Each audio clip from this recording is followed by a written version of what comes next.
Right, OK, so we've got Kevin and Dan with us. We talked about why the demand is so big for Sesko, but of course, we are now comparing Sesko to Isak because it might be one out, one in at Newcastle. How different are they as strikers? Yeah, I mean, obviously, physically, they're significantly different. Isak is a lot more polished in what he does, but of course, that's been a process. There is still a rawness about Sesko. But you look at his journey, he was at Salzburg and he took a while to get going there, but once he did, he started to score goals.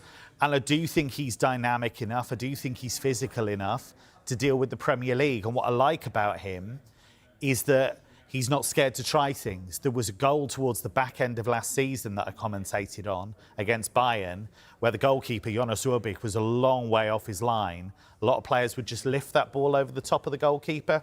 He went, now I'll just hit it with the outside of my boot. Yeah, we've just backed myself. Show that goal a lot, and rightly so, because it is. It's an unbelievable goal. It does stand out. And he strikes the ball beautifully. Decision making sometimes needs a bit of work, but he's 22. So I think clubs are looking at him and thinking he's got a high ceiling. But then, Kevin, I wanted to ask you how, maybe right now, as you mentioned, comparing him to Isak is very different compared to when Isak first joined from Real Sociedad. So when Isak joined Newcastle initially, he felt a little raw in terms of his finishing. So where would you compare Šeško's development to maybe where Isak started when he first came to Newcastle? Yeah, I think that's fair, actually, because the leap that Isak has made was not guaranteed. And there have been a lot of Premier League clubs that had looked at him and nobody pulled the trigger until Newcastle made that move. And that was always the question, could he translate what he'd done in La Liga to the Premier League? And he's been able to do that. It was interesting, there were a lot of comparisons between Šeško and Gyökeres with Arsenal, because Arsenal have been very interested in him for quite some time and then pivoted to Gyökeres. Gyökeres is probably a win now guy, but I think in 2-3 years' time, Šeško, I think, has that higher potential, but I think he can score goals in the short to medium term as well.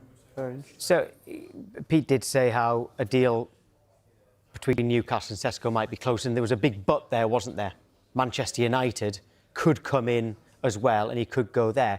Would Manchester United, Dan, potentially have the upper hand because of Rasmus Højlund? Where does he fit into that deal? It's very interesting, and I think Manchester United's window is going to be very interesting going forward until this deadline. And we know Manchester United have been having conversations with RB Leipzig about what a deal could look like for Šeško. But in terms of what that looks for Rasmus Højlund, let's not forget they spent £72 million on a 20-year-old Højlund, just to, if it suits the player and club. Of course, United suits the United need to sell players as well to raise more funds if they are to strengths in midfield and up front. So very interesting. All I would say, though, is for Rasmus Højlund is, you know, he gets a lot of criticism scoring 4 goals in the Premier League last season.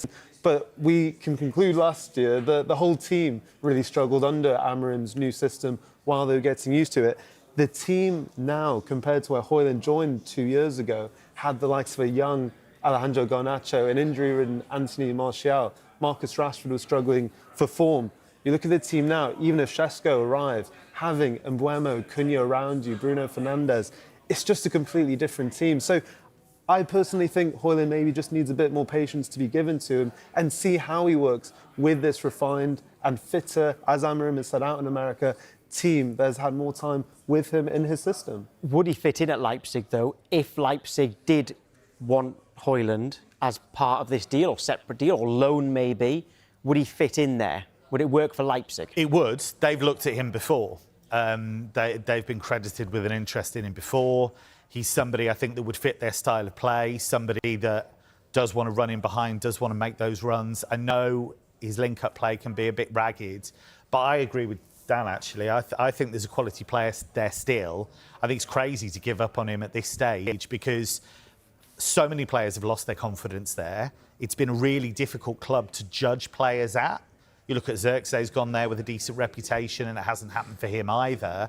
But the fact that he's still willing to give this a go and fight for his place, I'd give it a little bit more time, but I understand the financial imperatives that United have.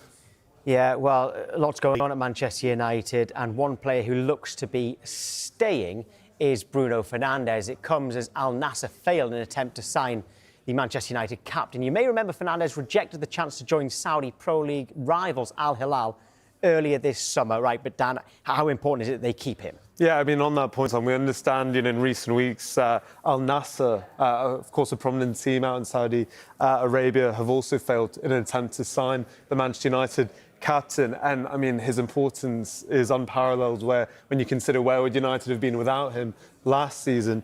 And you just look at his statistics there last season. I mean, Kevin, you can look at it as well in terms of give that a bit more context. But, considering how much of a struggle it was for United last season, he was pretty incredible individually. Well, it's a pretty damning statement if you let a player of that quality and that importance go. And I think he is an identity figure. He is somebody that does grab games by the scruff of the neck. I know he has had criticism sometimes for some of his meltdowns in the bigger games, but actually, you look at the body of work in general, he's very, very impressive. And perhaps most importantly of all, Ruben Amorim time and time again speaks up for him and talks about how important a player he is. So to let him go effectively for financial reasons, I think is a really bad look. So I think it's really important they keep him. But there are players who Amorim does want to leave, isn't there, Dan? Garnacho, Anthony, Sancho, Malacia, they all need to find new clubs this summer.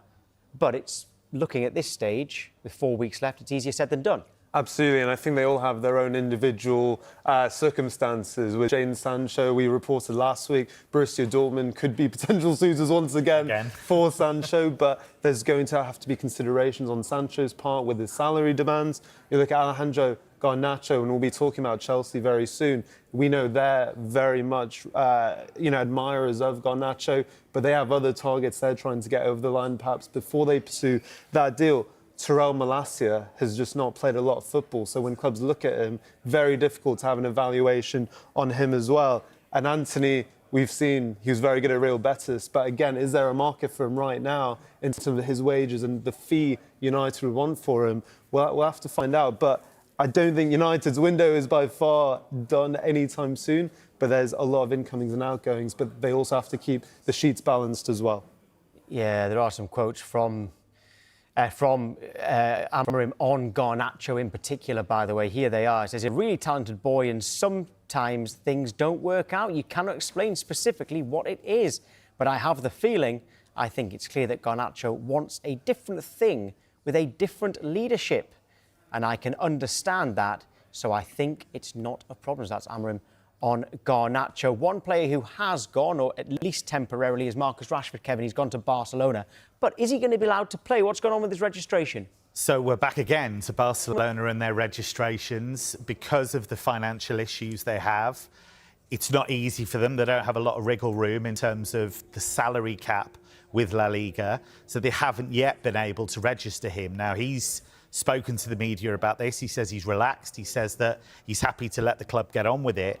But if you look at the situation currently with their goalkeeper, Marc-Andre ter Stegen, now he was their undisputed first choice, but he was injured last season. Wojciech Szczesny, who came in to deputise for him, has been given a new contract, even though he was brought out of retirement for that gig. Joan Garcia's come in from Espanyol. He's going to be the number one.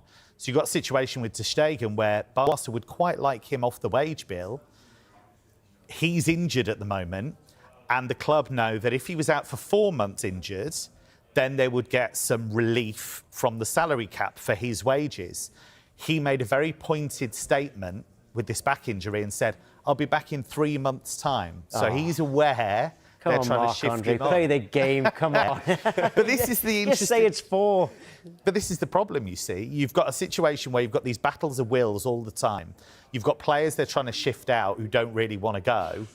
And so it just shows you Barcelona have this wider issue. But if they can sort out the wider Rashford situation, I think it's great for everyone. He gets a fresh start at a big club. They get somebody who can cover multiple positions. United get him off the wage bill.